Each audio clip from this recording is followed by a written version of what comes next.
పత్వన్పల్లి లక్ష్మీపూర్లో ఉన్న గ్రామంలో ఉన్న రైతులందరూ కూడా నీళ్లు రాక ఇబ్బంది పడతా ఉన్నారు. దయచేసి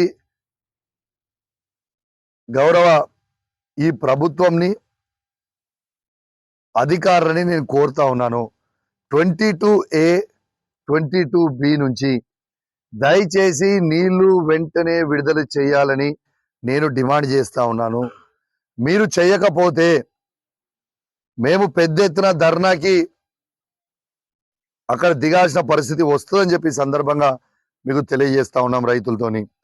ఎందుకంటే ఇక్కడ అనేక గ్రామాల నుంచి వచ్చిన రైతులందరూ కూడా ఉన్నారు. ఇలా వాళ్ళు ఇబ్బంది పెడతా ఉన్నారు. మాకు నీళ్ళు వస్తలేవన్నా ఖచ్చితంగా నీళ్లు కావాలని అడుగుతా ఉన్నారు. నేను ఒక్కటే అడుగుతున్నా భయ్, ఇలా గౌరవ తెలంగాణ తొలి ముఖ్యమంత్రి కేసీఆర్ గారు ఉన్నప్పుడు ఏ ఒక్క రోజన్నా ఈ హుజురాబాద్ నియోజకవర్గంలో కానివ్వండి, తెలంగాణ ప్రాంతంలో కానివ్వండి నీళ్ల సమస్య వచ్చిందా? కేసీఆర్ గారు ఉన్నప్పుడు నీళ్ళు ఎట్లా వస్తాయి, ఇవాళ నీళ్ళు ఎట్లా రావు? దీనికి జవాబు చెప్పాలి కదా అధికారుల ప్రభుత్వమా? జవాబు చెప్పాల్సిన అవసరం ఉన్నది. ఖచ్చితంగా నీళ్లు వెంటనే ఇవ్వాలని కోరుకుంటా ఉన్నాను. మళ్ళీ చెప్తున్నా, హుజురాబాద్ నియోజకవర్గంలో ఉన్న రైతులకు కూడా ఆల్రెడీ నాట్లేసుకుర్రు. రేపు వాళ్ళకి ఇంకా రైతు బంధు పడలేదు. మీ నోటితోని మీరే అన్నారు 10,000 రూపాయలు కాదు, ఎకరానికి 15,000 రూపాయలు ఇస్తాము అని. ఆ 15,000 రూపాయలు ఇచ్చి ఆ రైతులని మీరు ఆదుకోవాలి అని నేను డిమాండ్ చేస్తా ఉన్నాను. అదే విధంగా కరెంటు కూడా తీస్తామని చెప్తా ఉన్నారు. కరెంటు కూడా ఖచ్చితంగా ఇవ్వాలని కోరుకుంటా ఉన్నాం.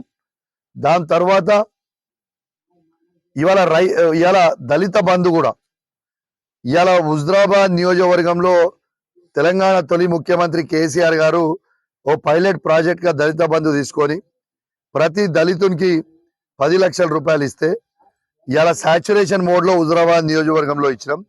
దీంట్లో ఓ 1,500 నుంచి 2,000 ఫ్యామిలీస్ కి ఫస్ట్ విడత ఇచ్చినాం. సెకండ్ విడత ఇంకా డబ్బులు వాళ్ళ అకౌంట్ లోనే ఉన్నాయి. ఇంట్రెస్ట్ తో సహా వాళ్ళ అకౌంట్ లో జమ అవుతా ఉన్నాయి. వాళ్ళ సెకండ్ విడత కూడా ఖచ్చితంగా రిలీజ్ చేయాలని ఈ ప్రభుత్వాన్ని నేను డిమాండ్ చేస్తా ఉన్నాను. చేయకపోతే ఖచ్చితంగా దళితులతోని పెద్ద ఎత్తున మేము ధర్నా చేస్తామని చెప్పి కూడా ఈ సందర్భంగా మీకు హెచ్చరిస్తా ఉన్నాం, మీకు తెలియజేస్తా ఉన్నాం. ఎందుకంటే పబ్లిక్ చాలా ఇబ్బంది పడతా ఉన్నారు. కాబట్టి మీరు వెంటనే చేస్తారని, మీరు వెంటనే కొంచెం మీరు అంటారేమో, అరే వీళ్ళకి ఆగుతలేదా, నెల రోజులు అయింది చేస్తలేరు అని. అవును, మాకు కొంచెం ఆందోళన ఉంది. ఎందుకంటే వాళ్ళ అకౌంట్లు మీరు ఫ్రీజింగ్ లో పెడుతున్నారు.